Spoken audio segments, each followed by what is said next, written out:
Canada says India is responsible for gunning down a Sikh leader who was killed on Canadian soil.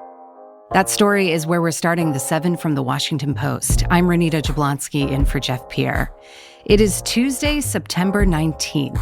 Let's get you caught up with today's 7 stories. Canadian Prime Minister Justin Trudeau made a shocking announcement yesterday before Parliament.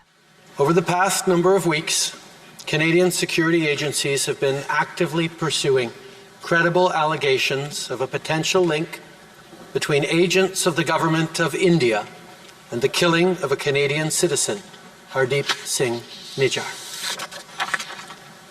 Our top priorities have therefore been, 1, that our law enforcement and security agencies ensure the continued safety of all Canadians, and 2, that all steps be taken to hold perpetrators of this murder to account. The man who Trudeau names there had been a prominent advocate for the creation of a separate Sikh state in the Punjab region of India. He was shot in his vehicle in June in British Columbia by 2 gunmen wearing masks. India denies involvement in the killing, but the fallout was pretty quick. India and Canada have now both expelled each other's diplomats over the accusations. Trudeau said the incident was an unacceptable violation of Canadian sovereignty. At number 2, President Biden and Ukrainian President Volodymyr Zelensky will address the UN General Assembly today. Global support for aid to Ukraine has been sliding. Both presidents will seek to reignite that support at the annual meeting of the world's nations. There will be some notable absences at the UN summit: Russian President Vladimir Putin and China's Xi Jinping. Zelensky will then travel to Washington. On Thursday, he'll visit Capitol Hill to lobby for a $24 billion assistance package to Ukraine.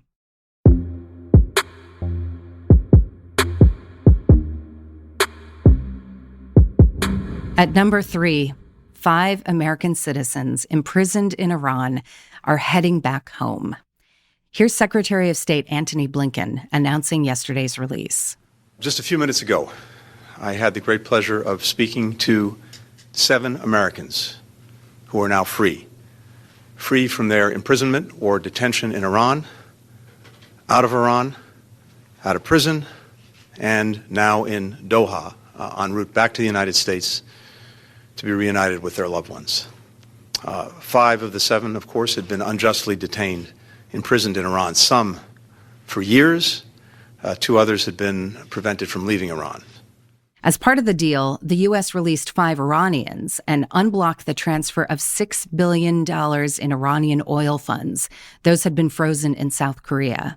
This is a breakthrough. The U.S. and Iran have been at odds over the expansion of Tehran's nuclear program and its ongoing military support for Russia.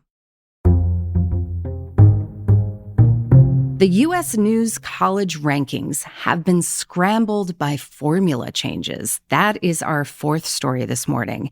So here's what to know about this. Many public universities climbed the list abruptly, while many private ones fell. This happened under a new formula that no longer considers class size or alumni giving. Now, instead, the new methodology tracks the graduation rates of first-generation college students. Some universities no longer cooperate with the rankings, which have come under plenty of criticism.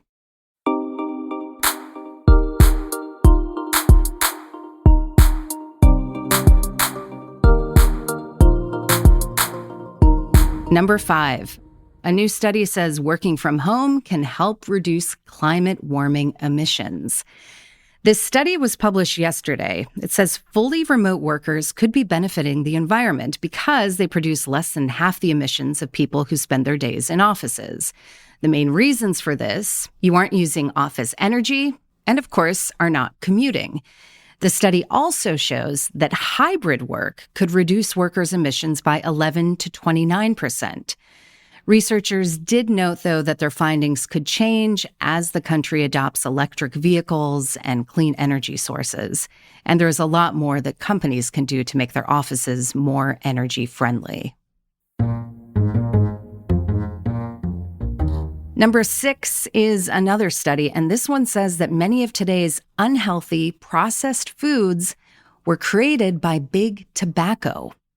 In the 1980s, tobacco giants Philip Morris and R.J. Reynolds acquired the major food companies Kraft, General Foods, and Nabisco. New research shows that they applied many of the same methods from selling cigarettes to the development and marketing of ultra-processed foods. The research was published in the journal Addiction. The companies made billions from brands like Oreo and Lunchables. These so-called hyperpalatable foods are created with potent combinations of fat, sodium, sugar, and other additives. Tobacco companies particularly targeted them at children and minorities. Even though the tobacco companies offloaded their food companies in the 2000s, the impact of their work still persists. The introduction and increased popularity of these foods coincided with a surge in obesity and diet-related diseases. And at number 7, a black bear visited Disney World yesterday and shut down parts of the park. The wandering bear was spotted in a tree near the Big Thunder Mountain Railroad. Black bears are native to Florida, but not to theme parks. The Magic Kingdom temporarily shut down large sections of the park yesterday. A team of biologists and law enforcement captured the bear. They said it would be relocated to the Ocala National Forest north of Orlando, a more magical place to be if you're a bear. All right, you are all caught up. And if you've come to rely on the 7 to keep you up to date, first of all, thank you for listening. And please tell a friend or family member to check us out. I'm Renita Jablonski. We'll meet you back here tomorrow.